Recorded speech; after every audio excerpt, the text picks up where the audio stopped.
In this video, I bring you the head-to-head literally no one has asked for, as I pitch my 1999 Daewoo Matiz against a 2006 Daihatsu Charade L251, also known as the Cuore or Mira, depending on your country of origin. So we have South Korea represented against Japan. But we'll start with the Matiz, because the Matiz story is quite interesting. It was conceived by Giugiaro. It was actually Fabrizio Giugiaro, Giorgetto's son, as a replacement Fiat 500. And there was a concept done. It was a three door with a rollback roof. Looked very much like this. Fiat said no, they would rather develop the Cinquecento that they had into the Seicento, which is ugly. I've done a previous video comparing this car with one of those, a collaboration with Miller Corner, so you can check that out on the channel. But Daewoo, very interested in design. Daewoo already existed in Korea, building mostly old General Motors designs under license. So they came to the UK initially with the Nexia and Espero, which were Mark II Astra and Cavalier respectively, but were given a grand makeover, very much so in the case of the Espero with Bertoni bodywork. They came up with the Lanos, which was a bit more of their own design, and at the same sort of time the Matiz came to market in 1998. So it uses that Giugiaro styling, very, very honest to that original styling. And I think these earlier M100 Matizes are definitely the prettiest of the bunch before they were facelifted. The engine, 796cc, triple cylinder, developed with the aid of Tickford to produce about 50 brake horsepower. It's got 5-speed gearbox, underpinnings very much from Suzuki, because Daewoo was already building the Suzuki Alto under license as the Tico. That wasn't sold in Western Europe. So this came to market, and I think it got a lot of positive responses purely because of the looks, if I'm honest. We'll get to the driving dynamics shortly. By comparison, the Daihatsu Charade, this is a name we'd seen in Europe before, but the lineage of this car is not actually Charade. Mira is more accurate. So the Perodua Nipper I used to own, that was an L200 Mira.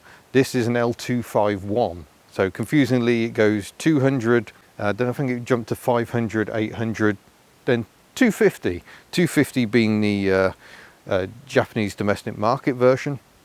So it had a 660cc engine. This is a 251 with the big bore export 989cc engine. 12 valves, double overhead cam, about 60 brake horsepower now. And this has variable valve timing as well. So really, they're getting on for a generation apart. This is very much a 90s car with early 90s, maybe even late 80s underpinnings. This is very much more a car for the early 2000s, a lot more technology going on. But both cars have K-car underpinnings. The Matiz actually isn't a K-car. I think it's slightly too long. I think it's 3.4 meters long. I think it's slightly longer than the Mira, but yeah, both very narrow because of those K-car regulations. So we'll start with a look at the engine of the Daewoo Matiz. So here we are in the Matiz engine bay, and I love how the headlamp seems bigger than the engine. Here it is, the tiny little Daewoo M-Tech 796cc. I was going to say it's a twin cam engine, but I'm not sure it is actually. It might be single.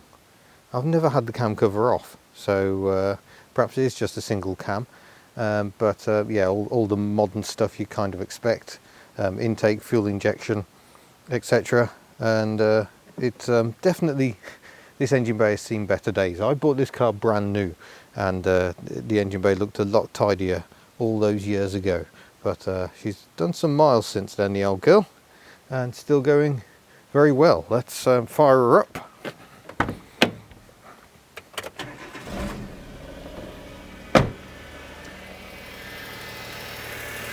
Very smooth, very, just hear the slight ticking of things going on, which I think is just fuel injection system.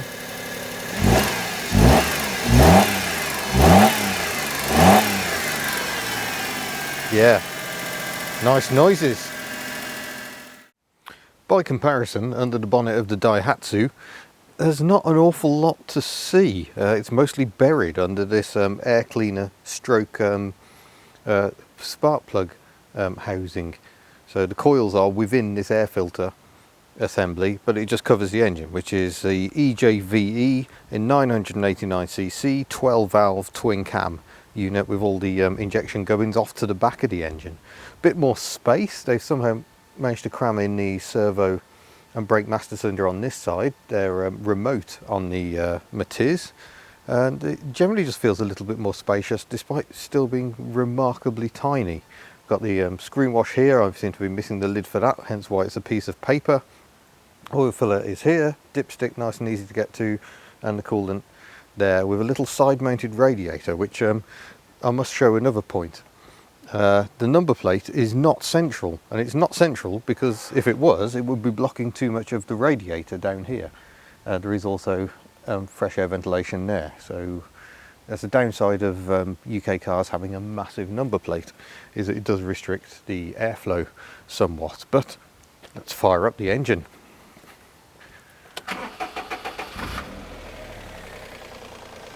In terms of how it sounds, very, very similar, you have to say. We've got proper throttle cable, just like on the Matiz, and the same thrummy three-cylinder noise. Definitely part of the appeal of these tiny little motor cars. Turning our attention inside, the Matiz has this exceedingly jazzy 1990s style upholstery. The seat's a little dirty. It's seen some use, but yeah, very much the time. Renault Twingos also had rather lurid interiors. And I'll just jump aboard to show you more delights of the Daewoo Matiz interior. In the Matiz, you've got this horrible plastic 4-spoke steering wheel. This is the airbag one. The non-airbag models, which weren't sold in the UK, have a much nicer 2-spoke steering wheel.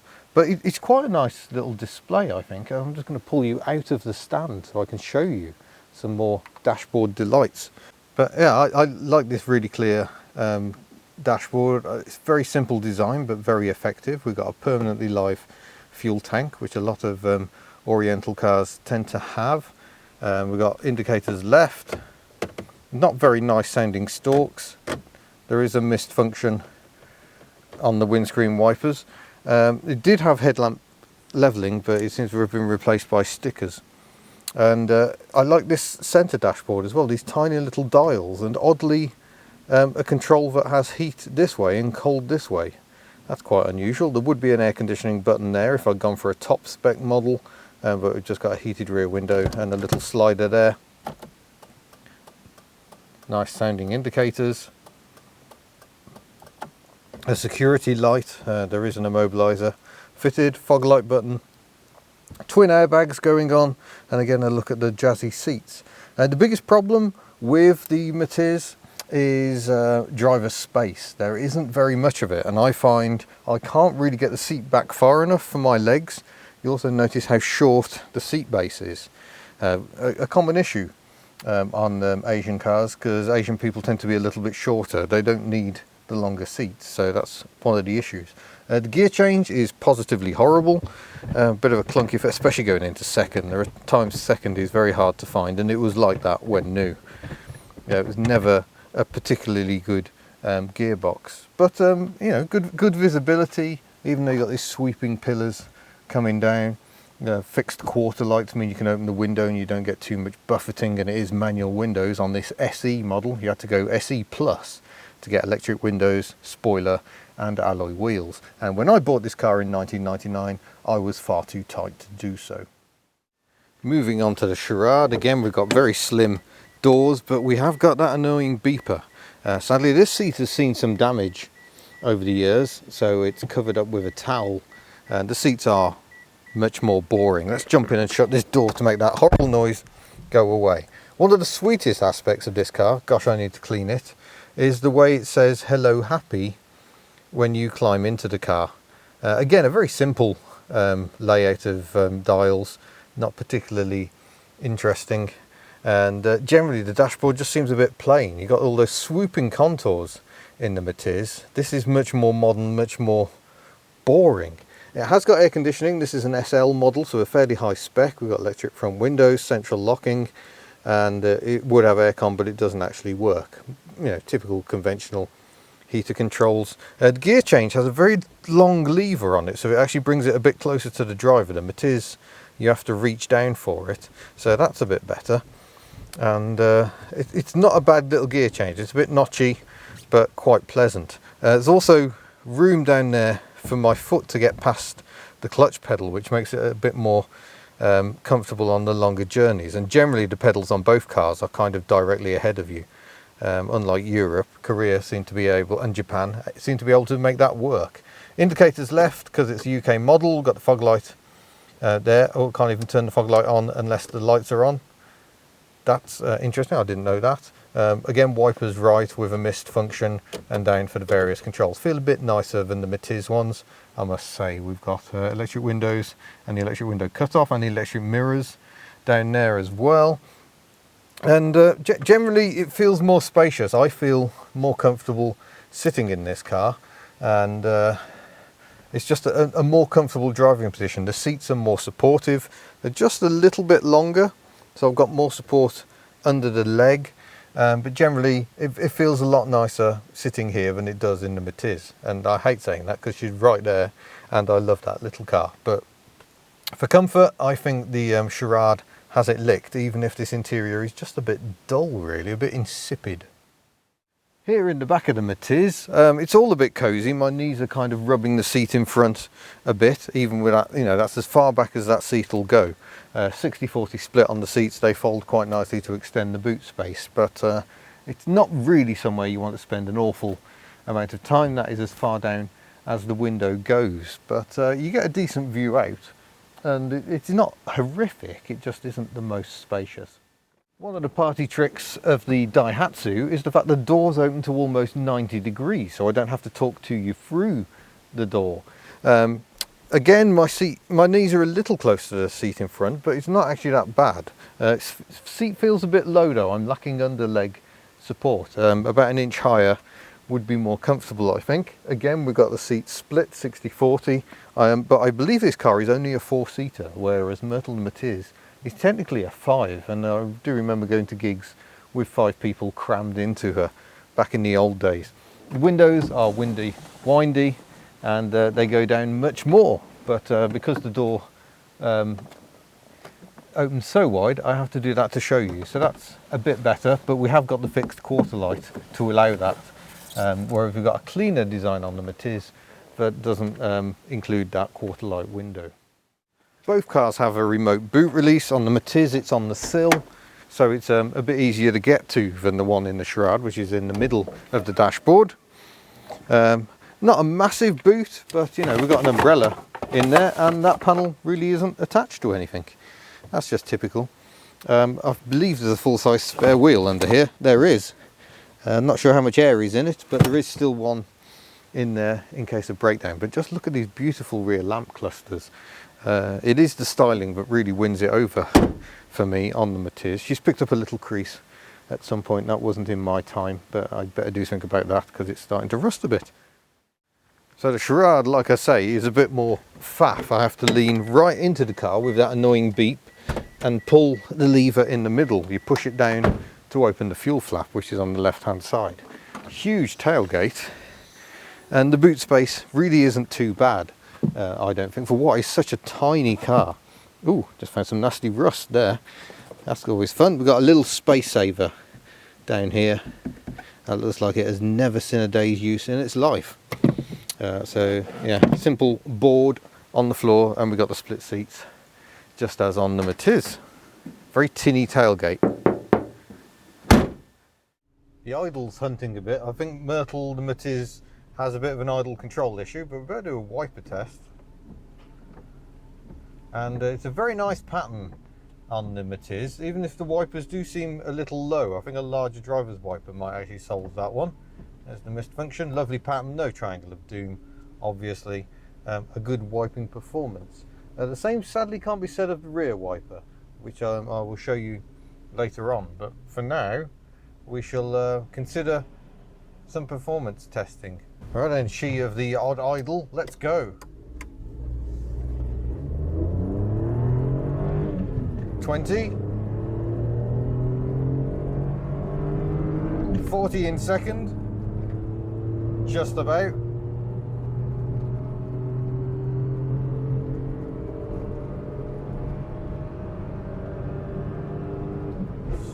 60 in third. So performance isn't exactly legendary. I think we were slightly downhill there, so probably a slightly better than Book. It's not the most inspiring of performance machines, and nor is the handling very good, in all honesty. The steering is very direct, which can make it twitchy. Runs out of steam on hills quite readily, so you have to go back down the gearbox to try and find some torque, because all the torque seems to be right at the top end of the rev range. But yeah, she makes a lovely noise, so you don't mind thrashing her, well, for the first half an hour at least, and then this car starts really falling down. It just isn't very comfortable. The seat isn't very comfortable, the suspension's quite firm and can get quite bouncy, and then you're always chasing the revs. Always. There isn't really a time, if you want to travel quickly, that you're not down the gearbox trying to find some revs. So yeah, it is not a relaxing car, and the handling, it just feels like it's going to fall over. I mean, it doesn't, to be fair to her, but it's not what you call inspiring in the slightest. It's fairly peaceful, it's not overly loud, but once you're on motorway speeds, yeah, it's not the most comfortable. This is very much from an era where a city car was not really meant to leave a city. So if you're just pottering around town, the controls are nice and light. That second gear can be quite irritating. But yeah, I mean, the steering's light. It's very easy to drive around town. It can shunt around a bit, but that might be related to my idle control issue, because sometimes the idle's quite high and then sometimes it doesn't seem to be there very much at all. So you're never quite sure what you're going to get. But I will say it feels a little tired in here. There's a few rattles and squeaks going on, and at 93,000 miles, I mean, that's fairly high, but it's not ridiculously high by the standards of a modern car. It does feel like a very cheap car, and the plastics are decoloring or discoloring, whatever you want to call it. Yeah, it's not holding up beautifully well. But yeah, it has to be said, every time I drive this car, as long as it isn't for too long, I always drive it with a smile on my face. You've got that buzzy little power plant giving its all. It just sounds furious. We're stuck behind a Vauxhall Vectra at the moment, so I can't really demonstrate that. But in a moment we shall turn around and go back up the hill and apply a decent amount of revs. No one behind, good visibility, good mirrors. Oh, another thing, the door mirrors are set back quite far, a bit like a Mark 1 Golf, because you've got the quarter light. So you do have to turn your head a bit more to check out the mirrors. But here we go again.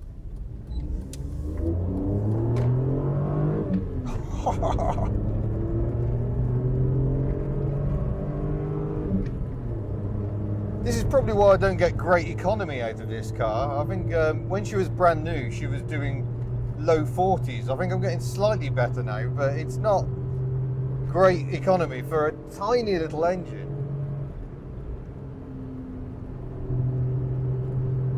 And certainly the bends are exciting because the handling is so woeful.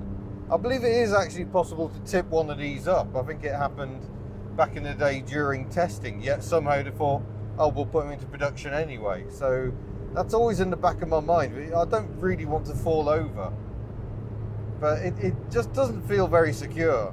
Let's see how the Daihatsu compares. Right, now we're aboard the Charade. Let's see how that compares. Again, a good wiping performance, albeit let down slightly by this ridiculous requirement of an 11-inch wiper blade on the passenger side. It just seems a bit too short. I am going to fit a 13-inch one, but good overlap, no triangle of doom. Blade gets nice and close this side. So overall, I think we can record that, or regard that even, a very satisfactory wiper score. But how does she handle out on the open road? Well, let's go and find out.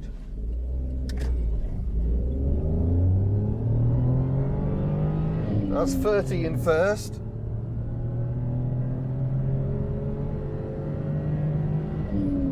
$50 in second, and we're barely getting started in third, and we're at the legal speed limit. All the handling is exciting. We've got electric assisted power steering rather than hydraulic, and it does weight up a bit at speed, but it also feels a little bit laggy, which is a bit peculiar. It doesn't give the most confidence, but here we are doing 60 miles an hour up a hill in 4th gear at 3,000 revs. The gearing is very, very tall in this car, which makes it very relaxing at speed, but it means you can't keep it on peak power very easily, because it's always wanting to go low in terms of revs, so it doesn't feel as much fun as a Matiz because you haven't got the screaming power plant. Unless you go, even if I go down to third, I'm still barely into the power band really. Now it's starting to wake up at just above 4,000 revs, but I'm starting to run out of road. So for bombing down this road, the Matiz might actually be the preference. There's no anti-roll bars on this car, so you can feel it roll around a fair bit. It's not too alarming to a 2CV, but I imagine to people who are more used to cars behaving a little more normally, it'd be a bit odd. You have to deploy sun visor. They are a bit better in the Charade. The Matiz ones are very small. So yeah, in terms of entertainment, it's just not geared right for it really. It's geared very much for economy. But the overall effect is that it feels a lot more mature than the Matiz. It feels a generation further on. It doesn't feel out of place here. It's not as much fun, perhaps, in raw terms, but no, it's not exhausting in the same way. The Matiz really is hard work. After half an hour, you're like, that is quite enough, thank you very much. Whereas this, I feel more confident I could drive long distance in it and not feel any great pain. It's the fact those seats are just a bit more supportive. The suspension is just a little bit more compliant. The braking isn't particularly assured, but that might be a problem of this example rather than a demonstration of the Charade itself. We've got 131,000 miles on the clock, so it's not exactly her first. Look at that, how light that is. Her first outing. Here we go then.